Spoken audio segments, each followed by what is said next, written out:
All right, Bismillahir Rahmanir Rahim. Walhamdulillahi Rabbil Alameen. Wassalatu wassalamu ala Rasulillahi wa ala alihi wa sahbihi ajma'in wa ba'd. So we're on Hadith number 95. 7 will get the shade. And we're talking about the shade on the Day of Judgment. That only shade is going to be the shade that's provided from by Allah on this day, on the Day of Judgment. And here let's see the 7 people that will be deserving of that shade.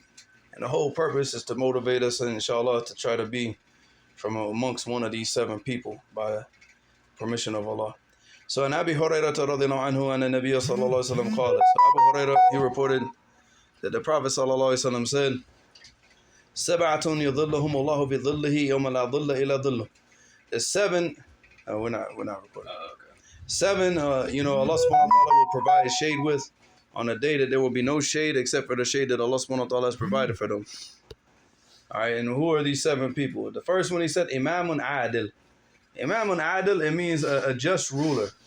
It doesn't mean the imam of a masjid.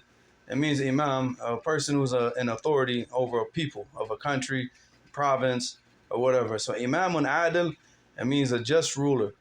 Because obviously, this person is deserving the shade because how difficult it is to be ruling over people and to remain just. The types of responsibilities that the person has and the types of people that he has around him and all the fitna and the trials and tribulations that come with being a ruler of a country. So for that person to remain just at the time of him being a ruler, no doubt. And that shows that the majority of the people are what? The majority of the rulers are not going to be just. They're not going to be. And that's the reality. But a lot of people, they can't take that, especially the Khawarij. And they think like, every time they see an unjust ruler that they want to change him for what? So you can replace him with another more unjust ruler. It's better to be patient with one unjust ruler than to try to get rid of him and then put somebody in his place that's probably more wicked than him. And all the fitna that you cause. Yeah. And all the fitna that's caused in the time of what? Doing that. Yeah. So... And look at this. I mean, look in the time of like Syria. Look what's going on there now. So Allah musta'an.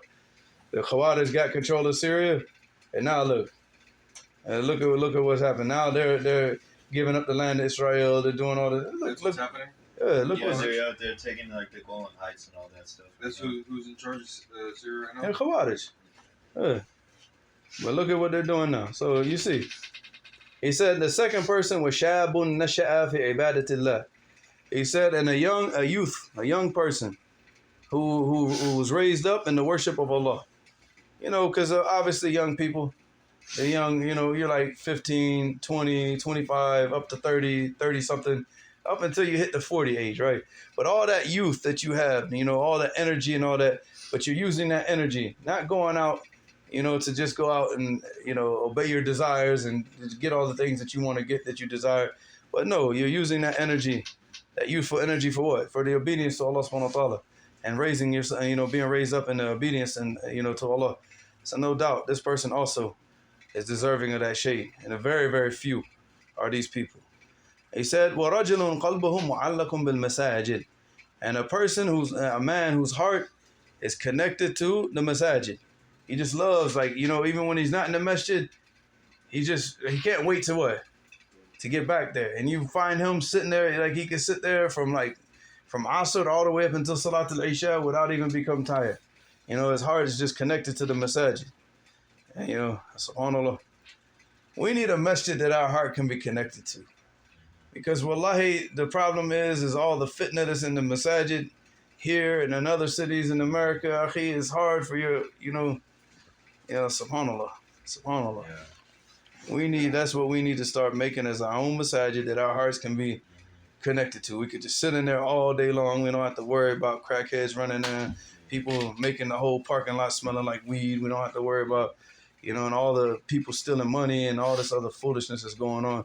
We can just go there. We can, and just tranquility, study our religion, sit in the masjid as much as we want.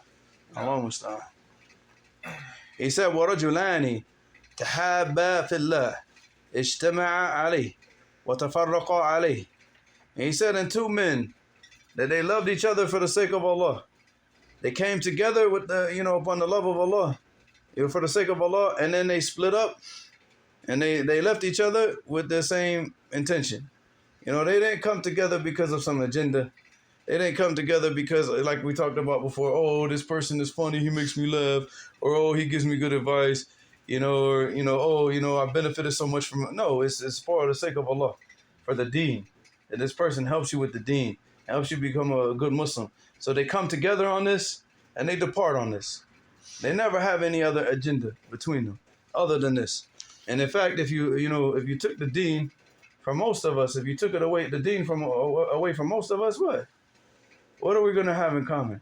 Nothing. What are we going to, how are we, this is what brought us together in the first place. That's why we don't talk to another world. Yeah, because we have nothing in common with them anymore. It's like, you've grown so far away from them.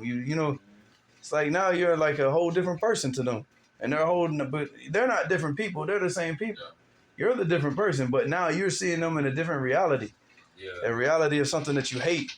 So, Allah Musta'an. But these people, like, you come together on deen and you leave on deen. That's it.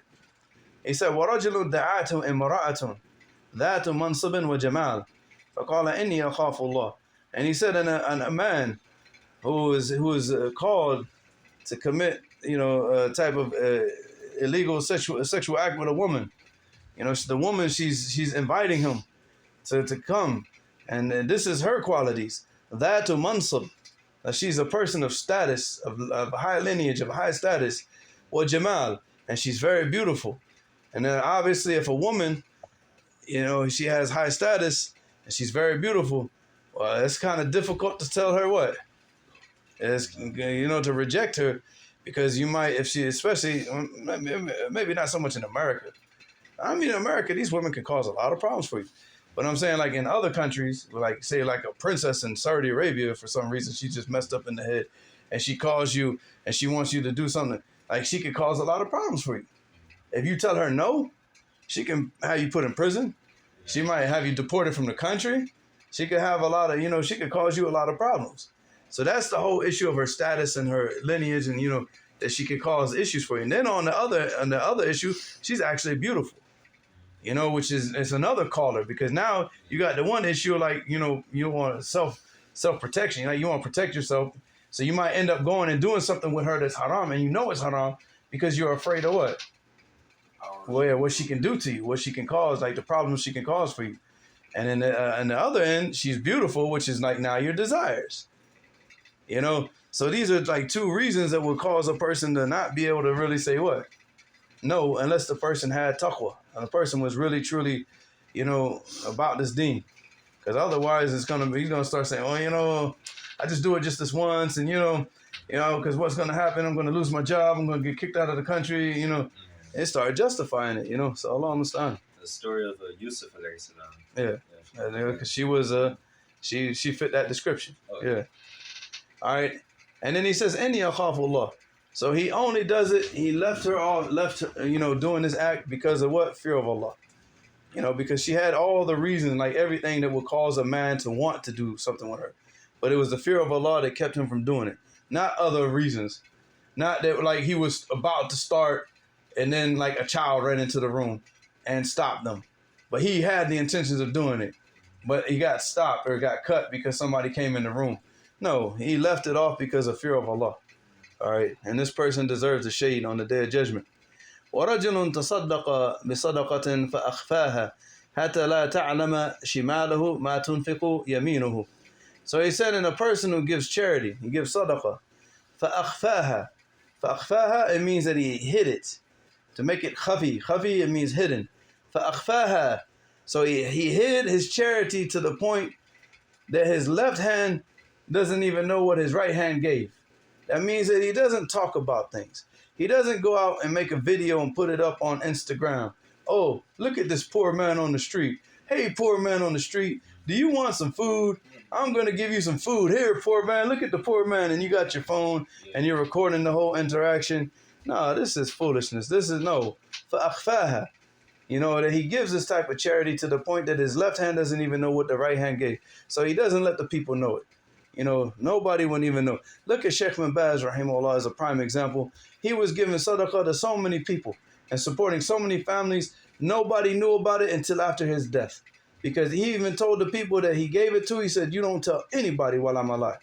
While I'm alive, he told everybody, you don't tell anybody. So even the masjid in Damaj, we didn't know that that was built by Sheikh bin Baz until after his death.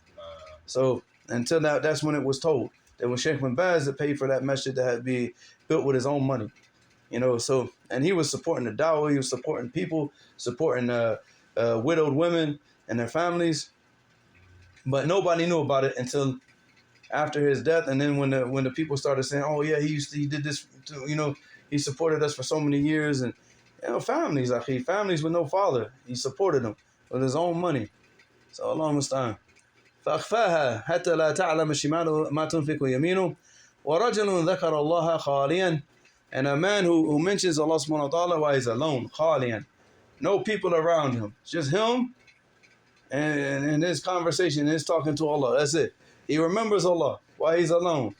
ففاضت عيناه, and his eyes just pour out like tears, out of fear of Allah, out of love for Allah, out of hope with Allah, out of all the emotions that we feel as believers with the hope and the fear and everything that we want with Allah. And you see that he remembers Allah, he remembers what he's gonna, what's gonna happen to us after our deaths, day of judgment and all this. And then what? And then he cries alone. So this person also deserving the shade on the day of judgment. May Allah make us from one of these 7 people. Ameen. وإلى هنا سبحانك اللهم وبحمدك أشهد أن لا إله إلا أنت أستغفرك وأتوب إليك.